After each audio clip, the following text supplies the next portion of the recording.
Hello, my friend. Welcome to the Money is Emotional podcast. I am your host, Christine Lukin. Today's episode is Through the Threshold with HR Hutzel, and this conversation is going to stretch you in the best possible way. Because here's the truth. Most people don't have a money problem. They have an identity problem. And once you change your identity, everything else can change too. I am so excited to welcome my good friend, actually my bestie, Heather Hutzel, also known as HR Hutzel. She is a novelist, storyteller, and guide who helps people step into the authorship of their own lives using the framework of the hero's journey. Heather recently led a powerful workshop called Through the Threshold, where she explored how we can rewrite the story of our lives with intention. And today, we're bringing that into your relationship with money. Heather, my dearest and closest friend, welcome to the show. Pleasure to be here. All right, Heather, let's start here. What led you to connect storytelling with identity and personal transformation? And how did your own threshold moment change not just your life, but how you saw yourself? To answer that, I feel like it might be best if I share a brief little story, if that's okay. So about 4 years ago, my life completely collapsed. And I will never forget the sound of my life collapsing. It sounded like a slip of nails and paws on hardwood and the booming thud of my 83-pound golden retriever hitting the kitchen floor. It is a sound that I can still hear 4 years later, and I can still feel the reverberation of his collapse in my feet. It's a sound that will linger in my soul forever because it was the sound of my beloved dog dying and me along with him. You know this, Christine, but Weston was my baby. He was my firstborn, not born of my body, of course, but born of my heart. So when he collapsed, my entire life collapsed along with him. It was so much more than just my heart that was wrapped up in that. It was every single chapter of my life. So on the day he collapsed, everything went along with it, including my career as a novelist, my health, my marriage, my relationships, my finances, my faith, my hope, my joy, everything. It was a complete and utter collapse, a violent and traumatic upheaval of every single chapter of my life. Now, what I didn't realize on the day he passed, and something I wouldn't come to realize until many months later, was this realization that I needed to collapse. It revealed something to me. And in that collapse, my dog had actually given me a really beautiful gift.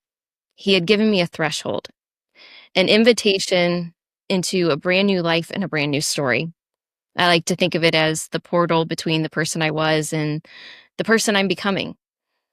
And, our lives are full of these threshold moments, these beautiful moments, devastating moments, highs and lows, ups and downs, just like any good story. But the key for us to remember is that we are the author of our lives. We don't always necessarily get to choose what we experience in our life. We don't get to choose all of the events of the plot of our life, but we do get to decide what everything means to us, which means that when we experience these devastating moments, we get to choose whether or not we close the cover on the metaphorical book of our life and say, it's done, it's over, there's no possible way I could recover, or if we pick up the pen again and decide to begin writing a new chapter. Because what I didn't realize 4 years ago on the worst day of my life is that my greatest tragedy would become my greatest turning point. And it was through that season of grief, of love, loss, and legacy that I was actually reborn as a novelist. I went on to write and publish 3 years to the day of his passing. I published and released the most beautiful, breathtaking, enchanting story I've ever told, a story called Fable of Eylan. It's a story about a girl, a dog, a realm in ruin, and a love so strong it could cross worlds. But I was also reborn as a storyteller in deeper form that day.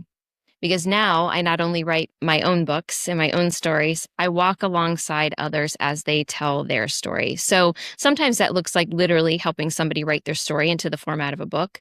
But what I'm really passionate about is walking beside others as they rewrite the story of their life, making new meaning of all the chapters that came before so that they can begin consciously and intentionally authoring all the chapters that come next so that they can tell the story of their life the way they want to at the end.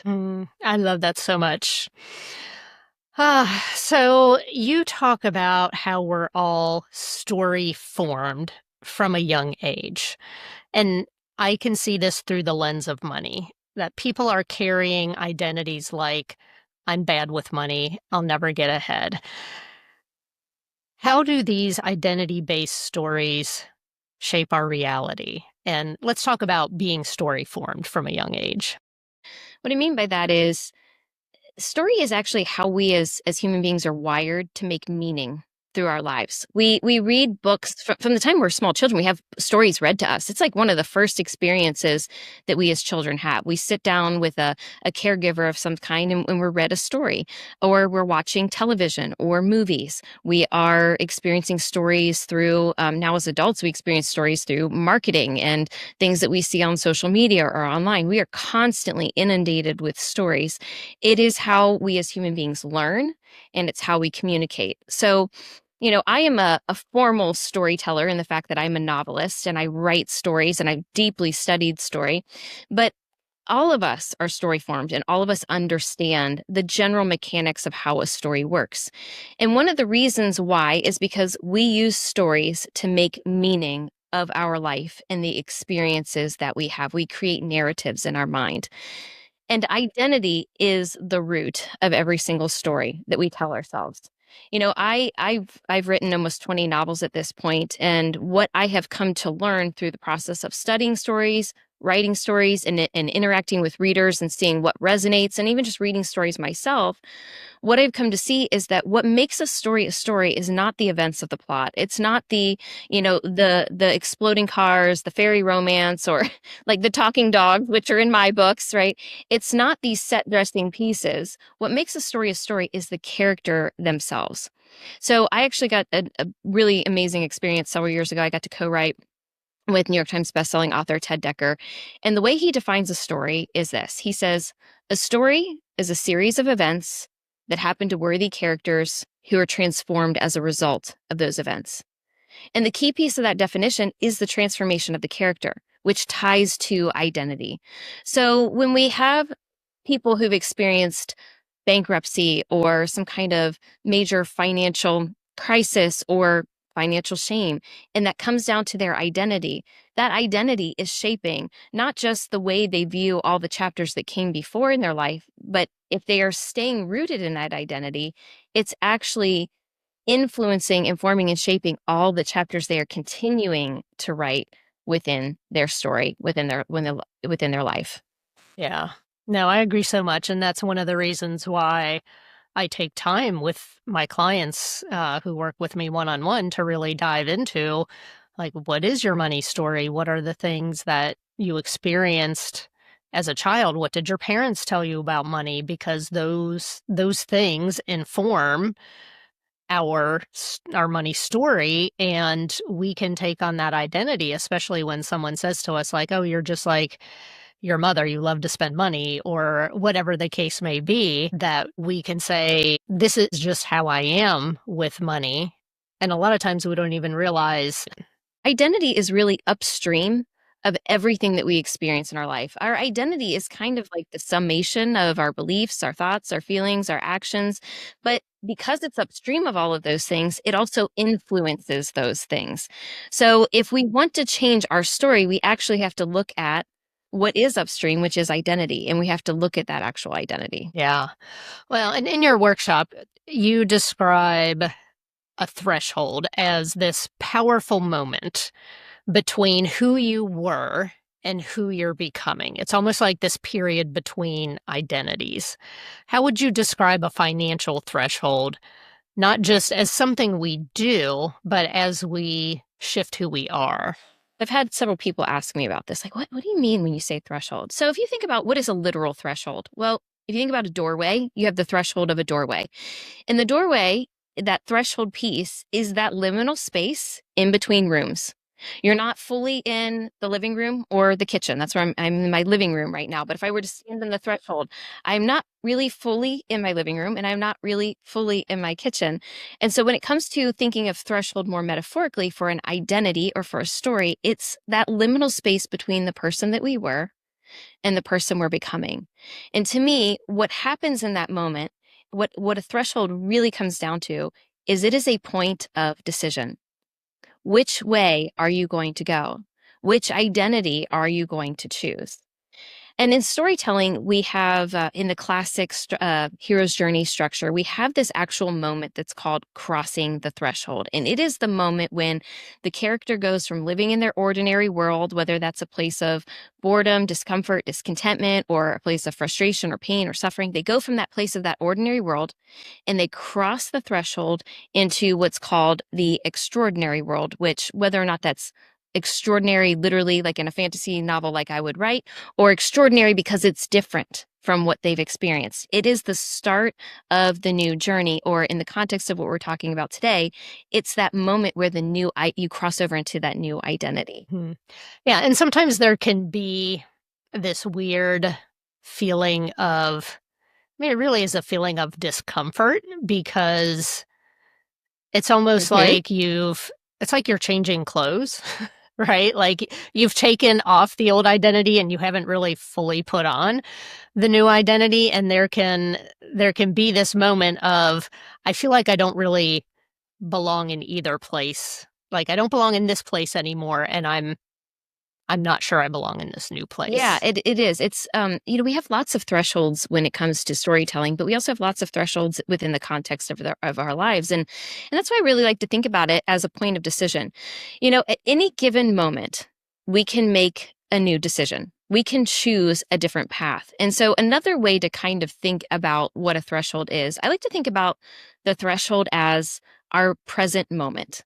Like if we could just for a moment, get really rooted in this present moment. We are so often in our heads thinking about the past or dreaming of the future, but we fail to realize that there is this weird thing that's actually taking place where in this moment right now, the past really only exists in my mind. And the future really only exists in my mind, right? Like the past has already happened. The future is yet to come. And all that I have is this exact present moment. And when you can realize that, and you realize that your past and your future, as it relates to your money story, your money identity, or any other part of your life, only exists in your mind, what that does is it gives you the power, the authority. I use that word very intentionally. You get to choose to author the meaning of that story that you've previously been telling yourself, and in turn, author a new identity. So it's being able to look at your past and be able to decide what new meaning do you want to give that. You've been giving it meaning for years of your life, whether that's creating shame about your money or some kind of disempowering story. But at any point in time, you can say, I'm going to choose to give that new meaning.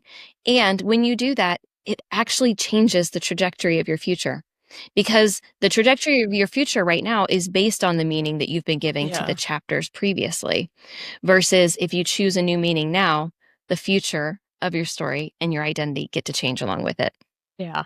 Well, that takes me back to when I decided to become a financial coach, because the story that I had been telling myself was I spent 7 years completely effing up my finances and I made all of these terrible mistakes that felt very shameful. And when I decided to become a financial coach, that really was a threshold, because I decided to look back on those previous chapters and say, I can take those from mistakes to being very valuable teaching moments that people will relate to and can help them either avoid those mistakes or feel seen in their own mistakes. It's a really powerful new meaning that we can give to our past when we can look at it and say, I can learn and grow from this, but also I can help others learn and grow from this. And that's clearly what you've done with that. Yeah.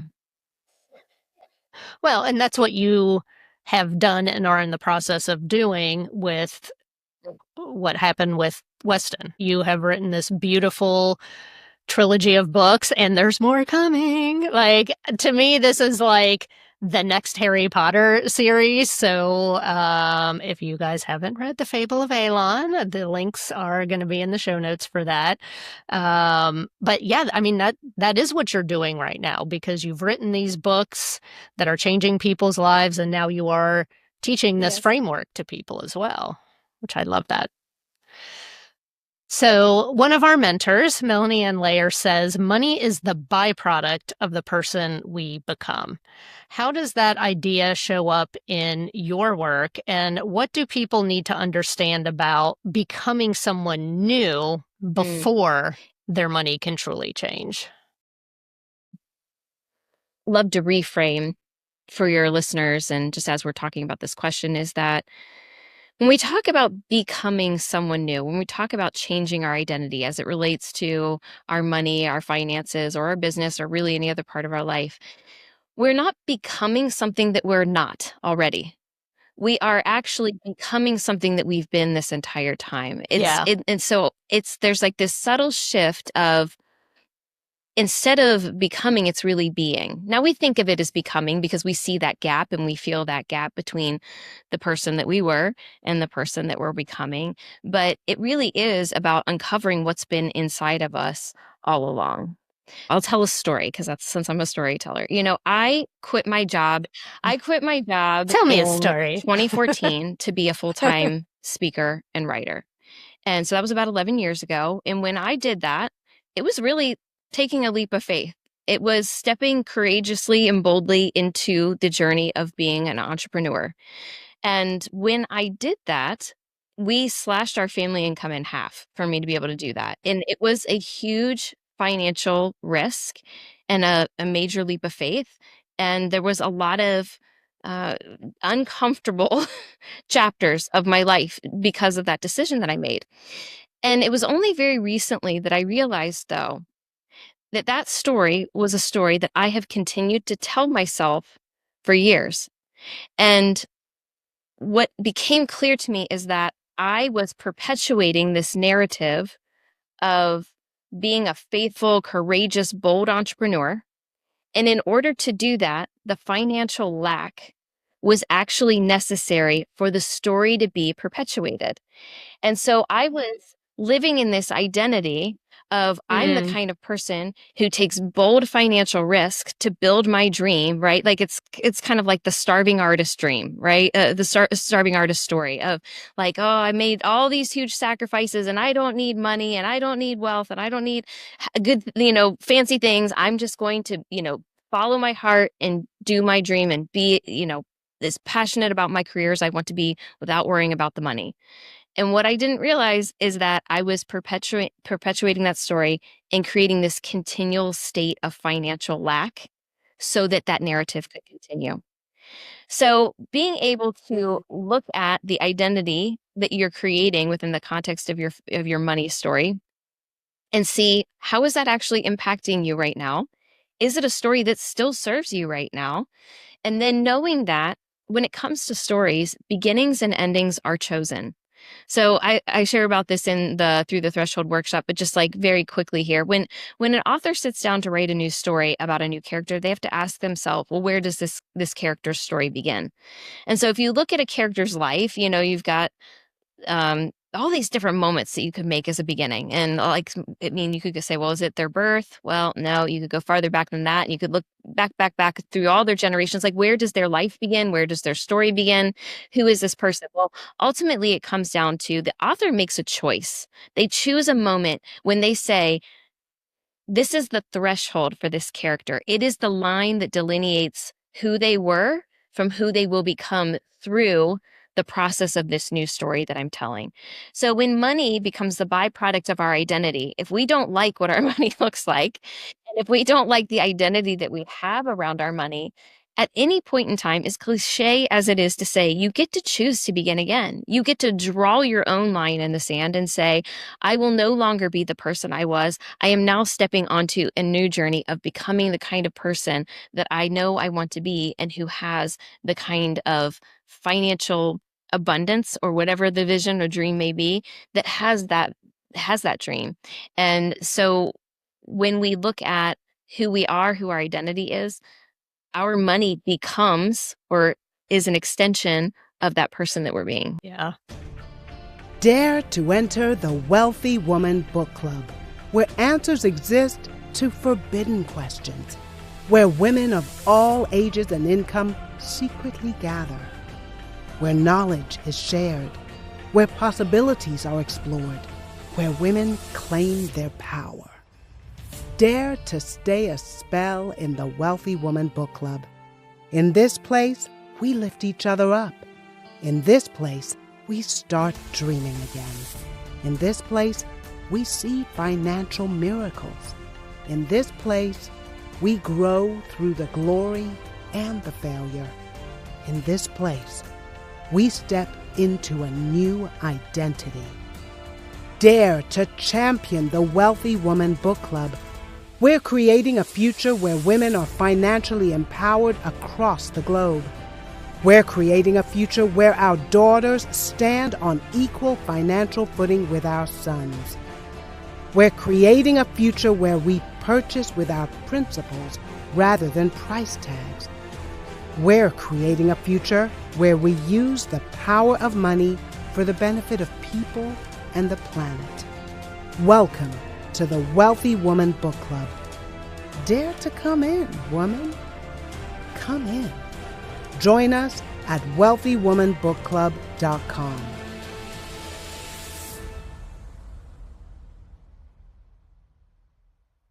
Well, and the other thing too is I want to bring forth the point that you don't have to be in financial crisis to upgrade your identity around your finances and your money. And so obviously, you know this about me, Heather. I have just recently really stepped into my identity as an investor. I have been investing in some form or fashion for a long time. However, it didn't really dawn on me until the very beginning of this year that my investments were appreciating and putting off as much income as I was creating through my own effort. And I was like, oh my gosh, like this means like I am an investor, and just like claiming that, and now transitioning into making my first angel investment.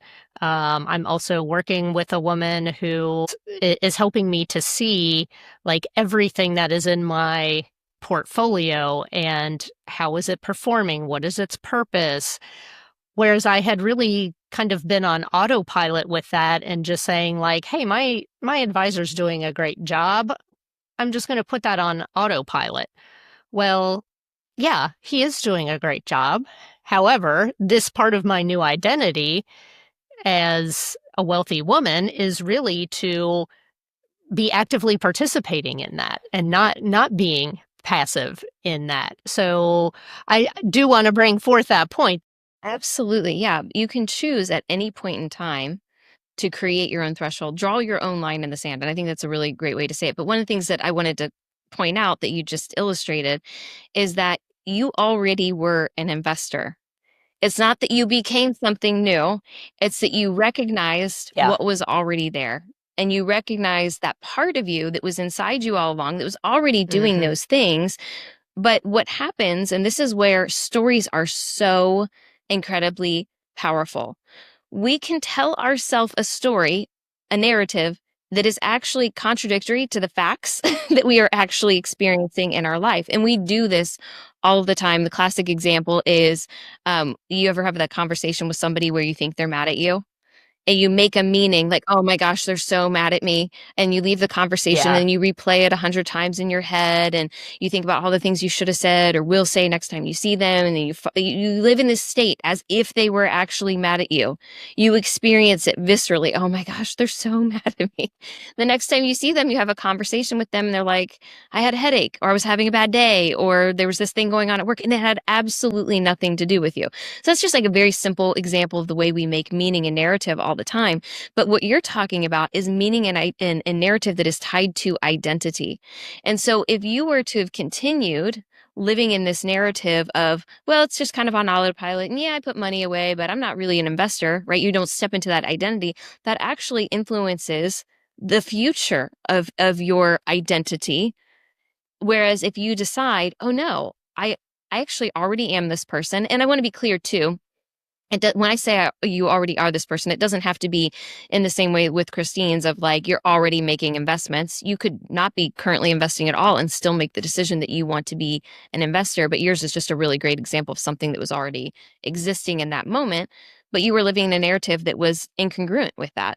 And so it actually influences the way you live your life versus when you make that decision, oh no, I am an investor, and therefore these are the kinds of things I do because I am doing from a place of my being versus doing to become something. Yeah. And we touched on this a little bit, and I just want to make sure that you've said everything you want to say on this, because you said something very powerful in your workshop, and you've also said it here. The only meaning something has is the meaning we choose to give it. So how can someone apply that idea to their financial past, especially if they have defined themselves by a painful moment in time, like a bankruptcy, a failed business, or a bad investment? They might be saying like, yeah, that's great that Christine's an investor, but I tried that and I had this bad investment, and that's just not me. It's never going to be me. The only meaning something has is the meaning we choose to give it. It's also a really frustrating phrase. and also it can actually be really painful. And so I just want to acknowledge for any listeners who maybe are hearing that phrase when you're in the middle of something that feels really devastating in your life, whether that's tied to money or, like in my experience, a loss, a grief. I remember the first time I heard someone say that, it was actually Tony Robbins, because that's what you do when your life falls apart. You go to a Tony Robbins seminar. And he said this phrase, and I remember being just so angry that he would say that. I was so mad. I mean, has anybody ever wanted to punch Tony Robbins in the face before? Because that was me. Probably. But I sat with that phrase for a really long time, and I really came to terms with it. And this is something we talk a little bit about in the workshop as well. But it's this idea that, is there some objective truth out there, right? The meaning of life, the nature of the universe, or the meaning of my dog's life. And what we have to realize is, regardless of whether or not there is an objective truth out there, we will only ever see it through our subjective point of view. And this is very deeply tied to storytelling, because when we tell a story, we have this thing called point of view, the point of view character. And the point of view character is usually the person that the story is about, right? And they are the one who is making meaning from the events of the story.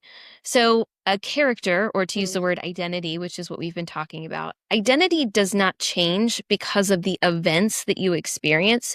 Your identity changes because of the meaning that you assign to the events that you experience. So when it comes to our money, when it comes to maybe some really devastating things we've experienced related to our money, things that cause a lot of guilt or shame or pain, or things that we're still cleaning up, right? Like whether it's like debt or some kind of bankruptcy, anything like that that's just still continues to weigh on us. It can be really hard to think, well, like how could I possibly assign new meaning to this? And so just one little thing I want to share for your listeners that might be a helpful shift, because it's hard to go from, let me back up a second and say this. Tony Robbins said specifically, the only meaning something has is the meaning you choose to give it. So what if the worst day of your life could become the best day of your life? That's a big jump, to go from something being the worst day of your life to the best day of your life. And I will tell you, I would still never at this point call that loss and that devastation that I experienced the best day of my life. But I realized that my tragedy could become my turning point. And so what I would share with your listeners is this. At the very least, can you maybe look at the experiences of your life that you wish never would have happened, that you would take them all back if you could, and give them this new meaning instead, and just say, I am grateful because these things have shown me what I do not want for my future. And I think when you can shift that, it's a very, very small perspective shift, because you're still saying, I don't want this. I wish this never happened. But if you can apply even the slightest amount of gratitude to it and saying, I'm grateful because it shows me what I do not want. And we can do this with the people in our lives too. If you see somebody who's doing something with their money that you disagree with, or that, maybe a lot of times when we're talking about money stories, we're talking about our parents or our caregivers and what we were taught as children.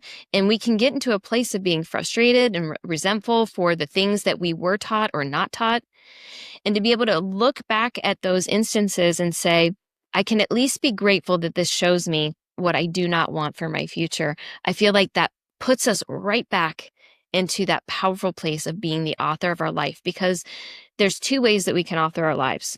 We can choose the events that we want to experience, so intentionally choosing what we want to experience, versus we can take the events that we can't control, that we don't choose, and we can choose to apply new meaning to them.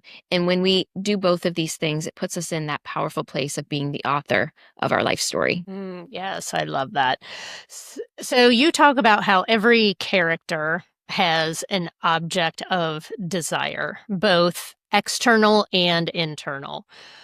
In the context of money, what's the difference between wanting more income, success, or stability versus becoming the person that can create and sustain This is something that? I'm really just very passionate about and have been developing within the context of my framework and leading some clients through. And it's just really, really exciting. First of all, there's two ways that we can think about this within the context of the way you've asked the question. So let me back up and say, a character has an external object of desire within the context of a story. When I say a story here, I'm talking about like a fictionalized story, but this also applies to our life. So I'll use my story, for example, Fable of Eylan. So at the beginning, the young woman, the protagonist, is called on an adventure, a quest narrative to rescue a kingdom from an evil queen, break a bitter curse over this kingdom.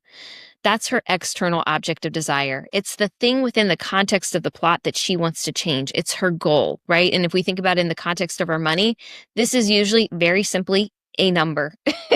It's a number that we want in our bank account, or it's a number that we want in our paycheck, or a number of debt we want to pay down, or the number that we need to buy the car that we want. That's the external object of desire. So clarifying what that is.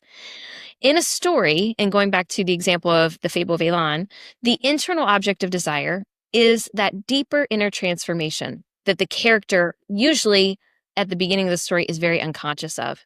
And it's that deeper inner desire that they have. That's why I call it the internal object of desire. And so in the context of my books, she wants to not only break the curse over the literal kingdom, she wants to break the curse of grief and fear within her own heart.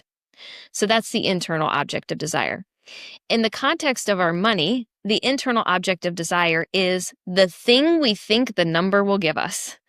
So we have this number, and we're like, oh, right, when I hit this number, I'm going to feel financially free. I'm going to not be tied to a job anymore, or I'm going to be able to retire my spouse, or I'm going to be able to travel and have joy and fulfillment and family time. Those are the internal objects of desire. But when it comes to manifesting, or to use that word, or achieving the goal that we want, that external object of desire, there is a transformation that usually has to happen within us that leads us to that place. And so when you know what the external object of desire is, and you know what the internal object of desire is, so let's say it's a specific dollar amount that you want to hit in your business every month, and you want that because it gives you financial freedom, it gives you peace of mind, it gives you security and stability. Those are two different things, but you're tying them together, and you're making it that the external gives you the internal. But really what happens within the context of a story is that the hero realizes their quest and their journey to achieve the internal object of desire that they want was necessary all along in order to achieve the external object of desire. So I actually have this really cool exercise that I lead people through within the context of my framework, where we look at your external object of desire versus your internal, and we begin to architect how do you go from point A to point B in order to create that transformation of identity that leads you to have the thing that you actually want versus just this arbitrary number that we assign to those things. Yeah, I love that. So right before we cross a threshold, there's often fear, resistance, and even self-sabotage. What is actually happening at an identity level in that moment, and how can someone move through it instead of shrinking back? The fear, resistance, and self-sabotage that we experience right before crossing a threshold is normal. Very, very normal. And in fact, it's a necessary part of the journey. So when it comes to looking at a story through the lens of the classic hero's journey, there is a necessary part of the story that the character goes through, and it is called refusing the call. So the story begins with a character in their ordinary world. They're either dissatisfied or bored or uncomfortable. Sometimes they are comfortable, but it's sort of a misguided comfortability. There's more that's waiting for them that they don't realize yet. So the character begins in their ordinary world. They receive this call to adventure, an invitation to go on this great journey to accomplish some great goal and some internal, deeper inner transformation, which they don't know about just yet. And then, of course, they refuse to go on this journey. It's the moment they say, I can't do this. I won't do this. Absolutely not. There's no way. Not me. I don't have what it takes, right? That's the refusal of the call moment. And it is necessary because it's sort of a counting of the cost, if you will. And if we bring this back to identity, it's the moment where we have to say, do I want to stay in the ordinary world? Do I want to continue to be the person that I've been and stay in that same identity? Because if I stay in the same identity, I'm going to keep writing the same kinds of chapters in my life. I'm going to continue to tell the same kind of story. And am I willing to do that? Do I want to do that? Or am I ready to cross over the threshold? And so when you're looking at the classic hero's journey story arc, the story beat that comes right after the refusal of the call is called meeting the mentor or meeting the guide. And it is the moment when somebody else steps into the hero's journey and reassures them that they have what it takes. And in fact, that they have everything inside them, and it will be revealed through the journey, that the journey is actually necessary for them to experience that transformation in their identity that they are longing for. So they actually have to cross through the threshold to be able to experience that new identity that they want to have. And so for your listeners, I'll just say, this could look like a lot of different things. If you're feeling that inner resistance or that sort of you're in that place of saying, do I want to stay here in the same place with my finances and my money story, or am I ready to step into something new? If you're feeling resistance or fear, it might be time to bring in another person, right? So maybe that's, you keep listening to Christine's podcast and Christine is your guide and your mentor. Or maybe it's formally stepping into some kind of coaching container with Christine. Or if you're somebody who's wanting to begin writing the new context of your story, that's something that I offer as well. But there's a great opportunity when you feel that resistance to begin saying, okay, it's time to get myself in community with somebody else who can help lead me and encourage me and guide me over that threshold. Yeah. Oh, I love that. Oh my gosh, this has been so good. And of course, you and I could talk forever because we talk on a weekly basis and a lot of times it's 2 hours. So we could probably create our own podcast of just the two of us just riffing on things. So, but I'd always love to do a fun closing question. So if your money story were a movie, what genre would it be? And would it have a happy ending? I want to say horror, but I'm just kidding. No, that would be funny. After all we talked about today, no, I'm totally kidding. You know what comes to mind when you ask this question is that classic book, The Alchemist. And it is, as far as genre, I would say it's like sort of parable or allegory. It's fiction, right? But it's a really beautiful story. And this ties back to what I was just saying about the hero going on the journey.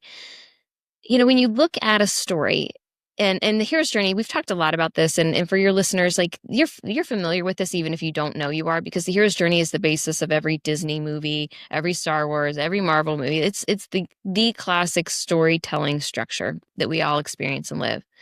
But regardless of looking at that in detail, when you look at a really great story, the kind that impacts you at a deep level, what you realize as you go on this journey with the character and what the character discovers is that everything they've ever needed was inside them all along. They just needed a journey to bring it out. And that is absolutely the core message that we see within that story, The Alchemist, right? And I won't give any spoilers, but basically he discovers that everything was there. It was always right there all along. And, this to me is the essence of my money story, but I think it's really the essence of everyone's money story, right? And I just would say to your listeners to be encouraged that wherever you find yourself in your story right now, whether we are talking about your finances or other parts, your health, your relationships, all these different parts of our lives, everything you've ever needed to achieve all that you've ever wanted has been inside you all along. And as long as you are still choosing daily that you are moving on a path of growth and development and wanting to expand who you are and expand your identity into the next chapter, it doesn't matter what setbacks you face. It doesn't matter what failures you have, because those are all parts and pieces of the journey as well. And in fact, they are the parts and pieces of the journey that actually help to form and shape you into that person that you are becoming.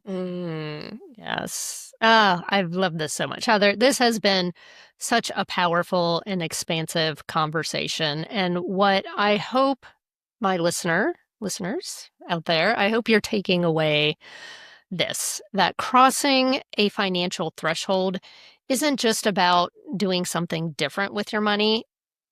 It's about becoming someone who is different with your money. Because at the end of the day, your bank account is going to reflect your identity. And if you've been feeling stuck or frustrated or like you keep repeating the same patterns, it's not because you're doing anything wrong. It's because there's a new version of you that is calling you forward, a version of you that's thinking differently, deciding differently, and most importantly, showing up and acting differently. And just like Heather said, you're standing at a threshold. And the question is, will you stay where it's familiar, or will you step into who you're becoming? And if this conversation has stirred something in you, if you feel that nudge and that pull, Heather has created a deeper experience called Through the Threshold, where she walks you through this identity transformation in a much more immersive way.